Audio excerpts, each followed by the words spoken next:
Hi guys, what is up? Welcome back to my channel and welcome to just like a very chill, cozy little life update Q&A video. There's obviously so many new faces around here and I get a lot of the same questions, so I figured it was time to sit down and film an updated just like life catch up, life chat, see where my head's at. I feel like in this phase of life especially, everyone is so interested on kids and marriage, and it's interesting to see my thoughts progress over the years. I feel like I kind of do one of these videos like every 6 months to a year, and I figured it was about time to film one. So I asked you guys on Instagram, you had so many great questions, so honestly let's jump into it. The vibe is that we're just like at a coffee shop or in my bedroom, really, if we're good friends, and we're just catching up, talking about life. I've got a little lemon ginger tea here. One of the first questions I wanted to answer, which I feel like is a great way to start this video off, is what are you looking forward to in March? And headed back to New York City and we're so excited. So there will be some vlogs. I haven't decided if I'm gonna do one big vlog or a vlog each day by each neighborhood,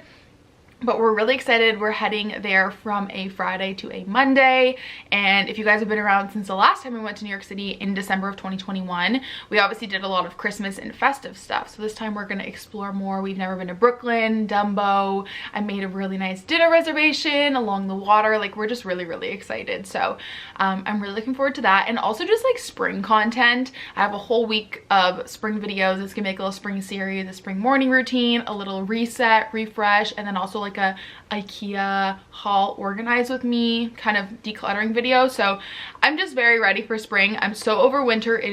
We're currently in the middle of another snowstorm, so I'm just ready to say goodbye to winter officially. So I think those are the two things I'm looking forward to the most in March for sure. I broke it down into relationship, home, mental health, and then just like personal random stuff. So honestly, let's jump into it. So relationship cues. A lot of people want to know about kids. Girl, I would love to know your plans for kids. I've always wondered, but didn't want to be rude asking. If you've been around for a while, Matt and I just weren't sure if we wanted kids. And even now, we're not like 100% sure. But as of right now, we do think that we want just one kid. I think we'll be a one and done kind of family. But who knows? We might have one kid and then want another. But definitely not until our early 30s. To be honest, if I got pregnant right now, I really don't know if I would keep it, if I would want a kid right now. I'm just in that selfish phase of life right now, and I feel very fortunate to have that ability living in Canada to make that choice. But yeah, I'm definitely not ready to have a kid yet. Matt and I want to travel and really progress in our careers, and just we really want to be financially stable. I totally get that people have kids younger, and I just want to say that any answer I give in this video doesn't mean I'm against the answer. Like, I'm not against people having kids in their 20s. It's just not for us. It's not in the cards for us. And yeah, but we ideally would like to have probably one kid in our early 30s. In my 20s, I'm still figuring it out. And that's my answer right now, but it might change. Next is, do you want to stay in Ottawa and raise a family here? Yes, we do plan on raising a family here in Ottawa, which is why we really want to take these next few years to travel and live in different places and just experience different parts of Canada and potentially the US. Elope or traditional wedding? If eloping, where? We don't want to have a traditional wedding by any means. It's just not for us. It's never been something that we've really wanted. I've never dreamed of having a wedding, so we definitely plan on eloping and then having probably just like a big backyard party to celebrate after, so that, you know, we can still kind of have that wedding vibe of like all of our family and friends getting together. But there's a few reasons. One, just like family drama and logistics, like just no, and we just don't want to put all our money into a wedding, to be quite honest. I'm very aware that you could do a wedding on a budget, but for us, we just don't want that. So we plan on eloping and then hopefully maybe taking a longer honeymoon, like maybe doing a few weeks in Europe or something like that. But yeah, the destination I will keep a secret, and you guys won't know. Well, I got a lot of questions too, if we were gonna elope, like would Matt still propose? And yes, the plan is like we want to have a traditional engagement in the sense that like Matt proposes and then we would plan an elopement, and then you guys would probably find out like when it happens. I don't think I would do too much wedding planning because I do want it to be a bit of a surprise. So yeah, elopement with like a big fun party after. How did you and Matt talk about moving in together? I feel like a lot of our relationship is unique and not very traditional. So Matt and I started dating in the fall of 2019. We went on our first date in May of 2019, and then we like officially became a couple in September of 2019. We traveled for the first time together in January of 2020, and then that is also when Matt moved out, but I didn't move in with him. fast forward to March 2020, I was working in hematology on the unit and Matt was working in the ICU, and our unit was one of the first units to go on COVID outbreak. Like, we had some of the first COVID exposures in the hospital. Obviously Matt was working in the ICU, which was like, you know, basically converted into a COVID ICU. And to be honest, not that we weren't given a choice, but it just kind of made sense for where we were in our healthcare like career. My parents, I was obviously going back and forth between my parents' house and Matt's house, and that was obviously putting my parents and my family at risk.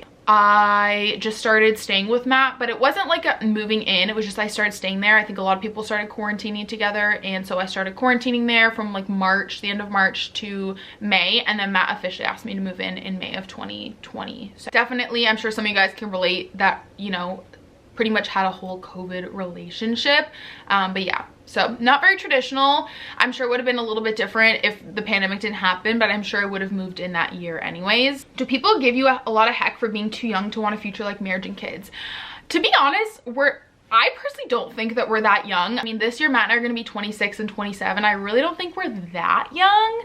So I don't really get like a lot of heck or like a lot of hate for it, because I don't really think that we're that young. And I think we just did things in a different order. Like, we bought a house together before we got engaged, married, and had kids. But yeah, I don't think we're that young. How do you start the conversation of marriage and kids? So I definitely wrote down some points for this that I wanted to talk about. So for us, it was just kind of like timing. We just let it kind of come up naturally. Obviously, marriage probably comes up first before kids, but I do think both of those things are obviously super important to talk about before you get married, because for some people, like, kids or no kids is a big deal breaker. A time and place where you guys are like maybe sitting down for dinner and not like rushing out the door. I also think a great way to start the conversation is like, oh, what are your, you know, 1 to 2 to 5 year plans and goals and aspirations, and kind of fit it in there. Or just like asking each other questions. Matt and I love playing like card games, like couple card games, like getting to know each other on a deeper level, so you could fit it in there maybe. And obviously considering what no means if it is a deal breaker for you, but I definitely think it's an important conversation to have. For us, like, marriage kind of came up just like naturally. The first time it came up for us was after a New York City trip. Matt was like, oh my god, New York City would be the perfect place to propose. Then we started going to weddings, and I don't mean that like, oh, we went to someone's wedding and it like made us not want to have a wedding, but going to a wedding was a really great way for us to bring up the conversation. Like, we both knew we didn't want a wedding. We didn't want to spend a ton of money on it and stuff like that. And then the last one is, how did you and Matt know you were ready to buy a house? Once again, I feel like we had a bit of a unique, oh, Stella's making an appearance, a unique situation. Back on it, we're so glad that we did. We don't really have any regrets, especially with the way the market is now. Basically, if you watch my like 2021 New Year reset, you would see that I talked about buying a house at the end of the year. So we had plans to buy a house that year, just not as quick as we did. And it all happened for a reason. You know, it worked at the time. We were obviously very stressed, but we were renting from Matt's brother and sister-in-law. So we got a really great deal on our rent. We were living in a terrace home, like a condo. So basically like a 2-story townhouse without a backyard. And we're getting a really great deal on it. And we had Stella at the time, and we had talked about, you know, when we sat down to think of like, what are our financial goals for this year, for 2021, we had talked about getting a house with a backyard for Stella. We knew that we didn't really want to rent, because obviously we were getting such a great deal on our rent there that we would be paying a lot more if we were renting from just like a random person. So we talked about potentially buying. Originally the plan was Matt was gonna buy, so that way we could have the first time home buyer incentive twice, but it just like didn't work out. We're both on the mortgage, by the way. I got that question a lot. We're both on the mortgage. And yeah, and then Matt's brother and sister-in-law approached us saying that obviously the market during the pandemic was hot and they were thinking of selling the condo. So that kind of kickstarted us looking for homes. It just happened a lot quicker than we thought, but we knew we wanted to start looking to buy that year. It's just we didn't expect it to be in February. We expected it to kind of be more in the fall/winter of 2021. So yeah, it was kind of just honestly the next step in terms of like, you know, we didn't want to pay a ton in rent. We obviously had a lot of conversations about like our relationship and it being serious and what we would do if we broke up and stuff like that. So yeah, once again, I think we had a little bit of a unique situation there, but we don't regret it at all. Kind of segues into the home questions. So the first one is, do you think this is your forever home, or do you expect to move again in the future? Honestly, we have no idea. Originally we said that we wanted to be here about 5 years, but now that we're in like year 2, we definitely see ourselves being here 5 to 10 years. We're the kind of people, and once again, if you want to buy a big house, you want your first house to be your forever home and a big nice house, by all means go for it. we just aren't those kinds of people. We would rather have a pretty average, modest size home and have a lot of money still to travel. We've had that conversation, right? Would you want a bigger house and, you know, be a little restricted with what you can do financially? And we love our house. Obviously, like I said, we really only plan on probably having one kid, so we have a decent amount of room for one kid here. We really lucked out. We have a really, really big townhome for, you know, the price we paid for our house. And so honestly, we don't know. We have dreams to, you know, buy a bungalow out in the country one day, but who knows? The perfect house could fall into our lap next week and we could go and look at it, right? I honestly have no timeline. I'm just kind of leaving it up to the universe, which sounds so cheesy, but as of right now, we don't think we'll stay here forever, but at least another 5 years. But like I said, next year we could find a house, the house of our dreams in the country, and move. But for now, we're gonna stay here. But I don't think we'll be here forever. We plan on probably renting it out after. Coming renovation plans or projects. So obviously finishing the bedroom, which we're just waiting on a dresser, which this was a pretty like quick, it was more of a makeover, it wasn't a renovation. We definitely want to do the carpets upstairs. I don't know if we'll get to that this year, but I would love to, because our carpets are actually different in every single room. That's a great, interesting choice that the previous owners made. Yeah, we have different carpet in every room and in the hallway. This year is like really about little things for us, like to upgrade our dining table and chairs. We obviously, when we lived in the condo, when we were renting, we got a lot of hand-me-downs, a lot of Facebook Marketplace stuff, which is totally fine. But there are some things we want to elevate since we, you know, this is a home we're going to be in for a while. We don't have any huge renovation plans. I mean, we still need to finish the backsplash in the kitchen. We can't decide on a backsplash. We can't agree on one. I plan on doing a little DIY bathroom makeover, like under, I don't know, we'll say like, let's say $300 or $500, like the one downstairs in my bathroom here. So it's just like a lot of little projects this year. We have a lot of painting to do. I'd love to do the staircase this year and paint that. So just a lot of little things, but nothing big like the kitchen. Will you ever move to the US? So we had talked previously about how we really wanted to move to the States for a bit, but it is a lot harder than it seems.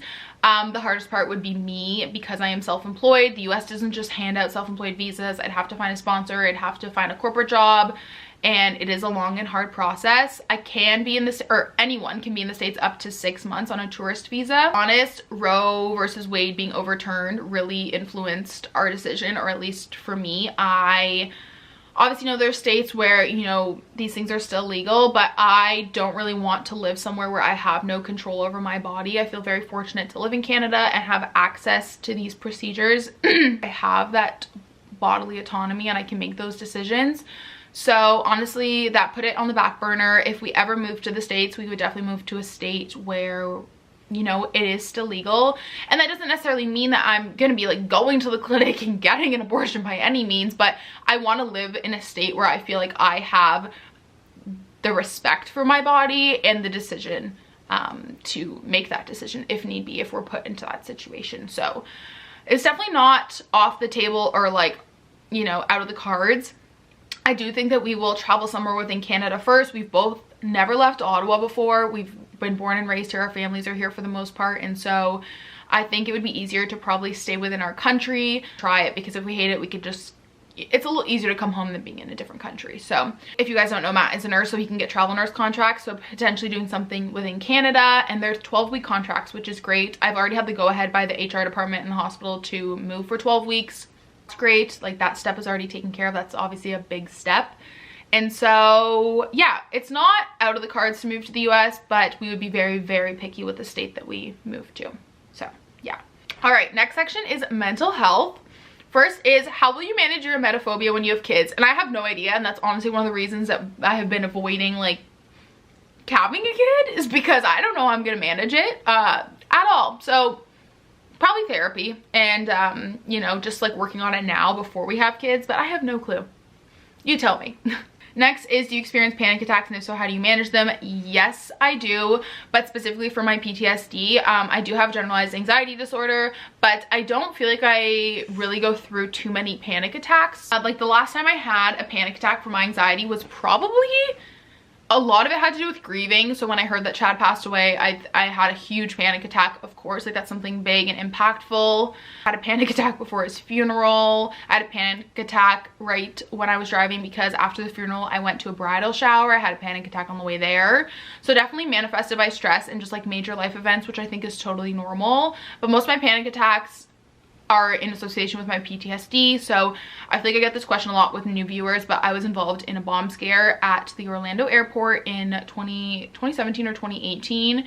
And it was by hands down the scariest thing I've ever been through in my life. And I was in therapy for years because of it, and I still struggle with it. I still struggle being in places with crowds, especially in the US with gun laws and stuff. Like when I was at Blues Fest this summer, when I see Luke Bryan, and the first song hadn't even started and I was already out having a panic attack because I don't do well in crowded places. I don't like to do outdoor concerts, stuff like that. I wrote down some tips that I have. I feel like I used to be really embarrassed and I wouldn't really use the tools that were available. So for example, at Disney, you can get accommodations if you have, well, you can get the DIS, which is an accommodations for you to, you don't really skip the line, you just don't wait in the line. So let's say a ride has a posted wait of 60 minutes, you just wait. Like you can walk around and wait, and then when the 60-minute wait is up, you can go into the ride. So you just don't wait in the physical line, and that helps a lot for me. I used to be really embarrassed to ask for help, but these are the things that allow me to live my life and be able to do things like go to Disney still.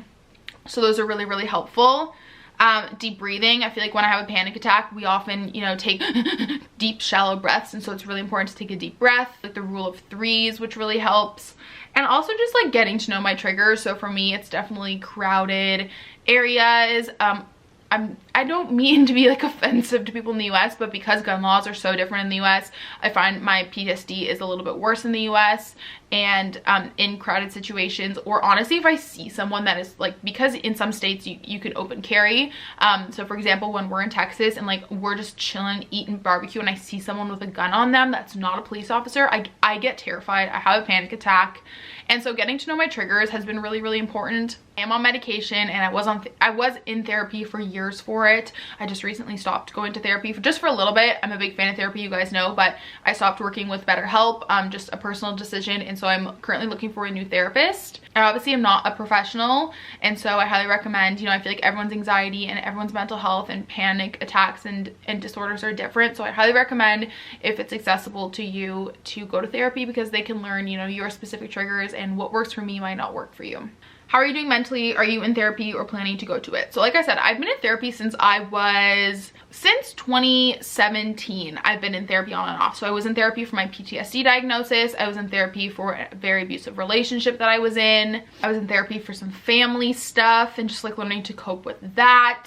I've been in therapy for a lot of issues. I think therapy is really great. I don't think you need to be like going through something to go to therapy. I think it's a great preventative and proactive measure. I'm not currently in therapy. Like I said, I just terminated my relationship with BetterHelp, and so I'm currently looking for a therapist. But I do feel like over the years I've gotten a lot of great coping techniques and strategies, so I'm feeling okay right now not being in therapy, but it's something I'm hopefully going to start up again in the nearby future. But yeah, I'm doing okay, honestly. I feel like this is the worst part for me, is this February with my seasonal depression and just like, you know, generalized depression in general. February is really hard for me because we get these like little flickers of like spring weather, and then it goes back to super cold and snowy, and so I find that my mental health is just like really up and down. Just like a bunch of random miscellaneous personal questions. First one is, have you decided what to do about full-time YouTube versus keeping your corporate job? I said this in a previous video, which I can link down below because it goes a bit more in depth, but I think I'm just going to reassess come the middle of the year or the end of the year just to see how I feel. I'm definitely not ready to leave my job yet, and that video wasn't me saying that I'm going to. It was just like me talking to you guys and being open. I think as a creator, this step no one really talks about, like the considering leaving your job, and I just wanted to be open about that. So as of right now, I'm not planning on leaving, but we will reassess, like I said, come June and then come the end of this year as well. How do you anticipate having kids to affect your career goals? I want to be a working mom. I give anyone kudos who wants to be a stay-at-home mom, but the thought of that doesn't fulfill me. I don't desire it. I think I'd go stir crazy, to be quite honest. Even the thought of mat leave, like, just absolutely gives me anxiety. So I'm a very career-driven person, and so is Matt, and so that is also why we really only want to have one kid, is we really want to focus on our career. And I think that you can succeed in your career even while having kids. It will take a village, but yeah, I don't anticipate, well, I don't think we'll really know until we're in this situation, but I don't think it will, and that's also why we hope to have a kid a little bit later on in life. All-time favorite book, The Great Gatsby. As you guys know, I collect various covers and editions of it, so The Great Gatsby for sure. How has it been not uploading on a schedule? Honestly, it's been very freeing and I've absolutely loved it so far. Most weeks I tend to stick to either Sunday, Wednesday, Friday, or Sunday, Tuesday, Thursday, but having that flexibility has been great. I also haven't even really noticed it affecting my views. I feel like that was something in my head. I was really worried that, like, I don't know, it would somehow affect the algorithm and whatnot, but so far it hasn't. I've really done a lot of research, talked to my management team, and the number one thing is just being consistent. That's what the algorithm likes, and so far so good. I'm really loving it. I feel like it's really good for my mental health, and it's giving me back that like spark and creativity and love for YouTube and not feeling pressured to post on a certain date. Kind of new here, can you explain your job? I got this one a lot. I'm an education coordinator and HR person for a specific department in my hospital. I'm the only person on my team. It's just me. I'm a one-woman show. A few different parts to my portfolio. So my main part to my portfolio, which is probably about 50% of my job, is I do the hiring, onboarding, interviewing, and recruitment for fellows, which is the stage after residency if you want to subspecialize. And we primarily work with overseas countries to recruit foreign doctors to Canada, but we also work with Canadian doctors as well.